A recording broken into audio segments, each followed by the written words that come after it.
The plan sounded so simple: just recreate the hot shots, ITV's best shots for the Tour Championships, as accurately as possible and in the fewest possible attempts. But there was a problem. A lot of these shots are clearly flukes or a bit dull, so I decided to combine them with the best shots from the Turkish Masters and the Gibraltar Open to create some sort of slick sounding mutant super video called the Best Shots from March or something. A small amount of research later and I had 12 world-class shots to recreate, starting with this creative shot from Ronnie O'Sullivan, where he pots the black and develops the red, giving himself the chance to make a century break. Now I've gone to the trouble of finding them, all I've got to do is play the shots. I mean, how hard can that be? It looked like Ronnie played this shot with a small amount of right hand side and backspin. I was really happy to hit the red on my second attempt, and even more happy when I left it on.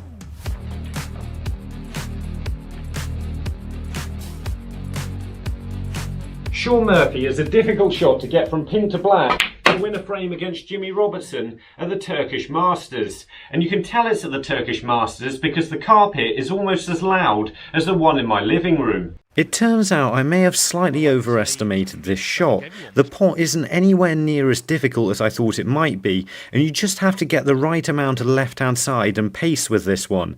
It turned out my table wasn't quite as fast as the ones on TV, but I was still in good enough position to simply roll the black in.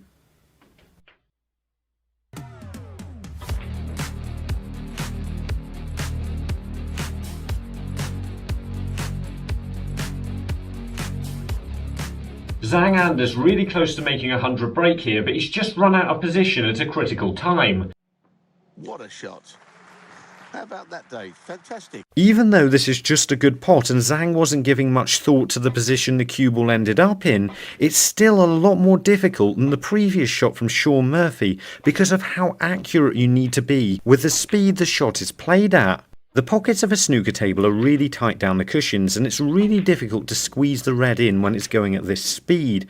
I thought I was going to be here a while, so I was really pleased to get the pot in just 9 attempts. And this could be a contender for the win.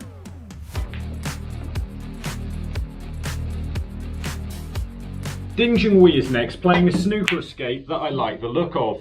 There was a lot of good snooker escapes from these tournaments, but this one from Ding looked great and went exactly how he played it. Initially I thought it needed a small amount of right hand side, and that's why I was so far out with my first attempt, ending up hitting the black. I quickly realised not only was this a plain ball shot, but you had to get incredibly close to the blue if you wanted to get near the reds. I was pretty happy to get this after 3 attempts because there was a lot that could go wrong here.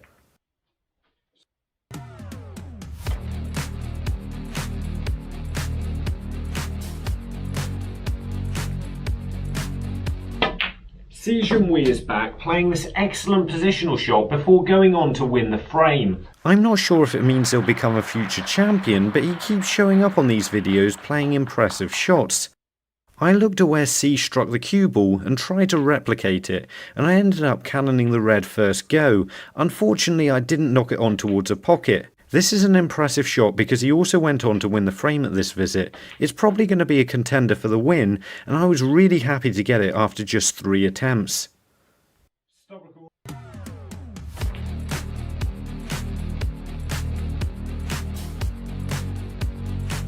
We've got another shot from Ronnie O'Sullivan that's an impossible looking plant. There's real distance between the reds here at the Tour Championships, but Ronnie manages to make the angle and screw the cue ball back into bulk. One of the most impressive shots so far, but it might be marked down a fraction because it was played as a defensive shot. However, I was ecstatic to get it first time because it's one of the hardest shots I'll have to play, and the crowd seemed to love it as well.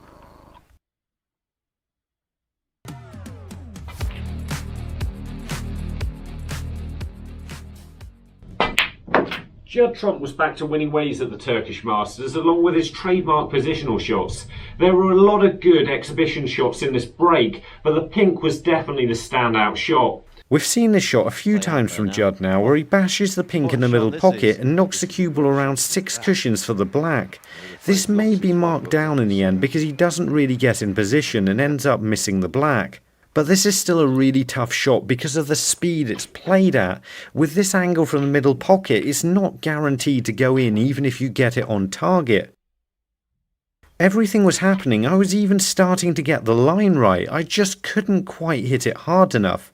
And I'm not sure what happened on my 5th attempt, but I just seemed to make it move around the table faster than I expected. And I was pretty happy with the result.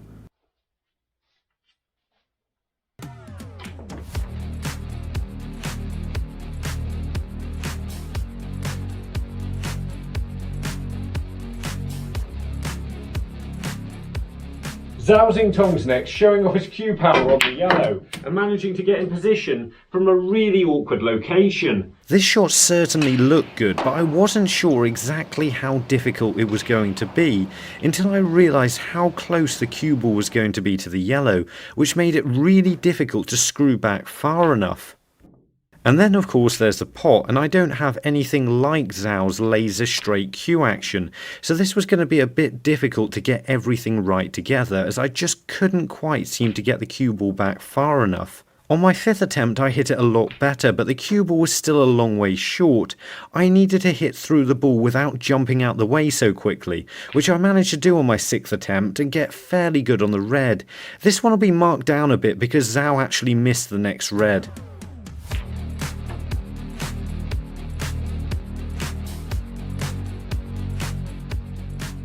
Neil Robertson needs to open up the pack of reds, but unfortunately he's finished a little bit straight on them. So he powers it off the side cushion and into the reds, opening up just enough to finish in position. I thought being this close to the cue ball was going to make it incredibly difficult to get enough speed to open up the reds, but it actually made it a lot easier. And even though I didn't hit them perfectly, I still ended up in position.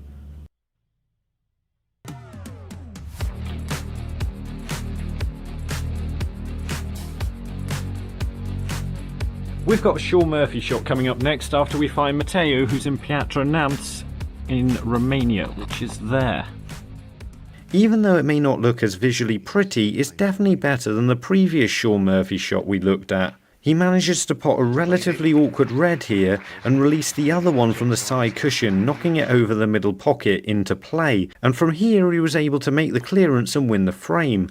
I was hoping this was going to be a natural angle, but the white came a little bit too far down the cushion, so I had to play it with a tiny trace of left hand side. I may have set this up wrong because it's more likely Sean just had a natural angle shot, which does mark it down a little bit, but it's still really creative. The question is it even more creative than the Ronnie O'Sullivan shot from earlier? Ronnie O'Sullivan created a chance to make a 100 break, and that earns him 4 creative caps, whereas Sean Murphy created the chance to win the frame, which earns him 5 creative caps, and he's this week's winner.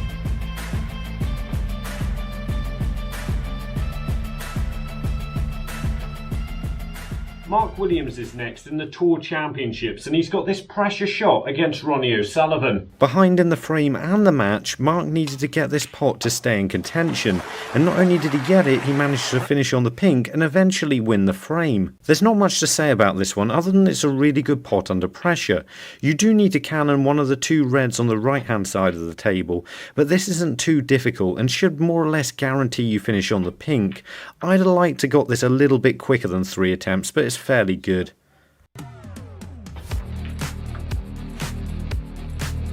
Mark Allen is up next after we find $9 million from Lombard, Illinois, which I can just about get in there.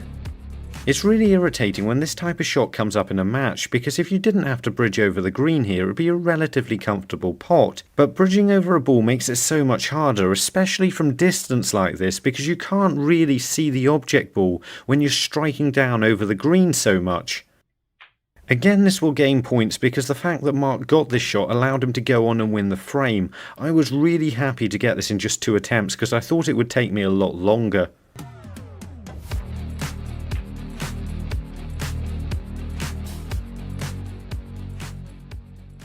So for the results, 3rd place goes to Zhang Anda with this impressive pot that allowed him to make a 100 break at the Gibraltar Open. 2nd place goes to Ronnie O'Sullivan with this excellent plant. This probably would have done better, but it wasn't really going anywhere. But the winner is Judd with this excellent positional shot from the Turkish Masters, which he followed with a clearance. And thinking about it, he should have probably won the Creative Shot Challenge from earlier. There were a lot of decent shots played in all three of these tournaments, but the problem is there's very few people putting a lot of time and effort into compilation videos at the moment, so it's very difficult for me to find shots like this from Ronnie when they don't appear in something like the hot shots.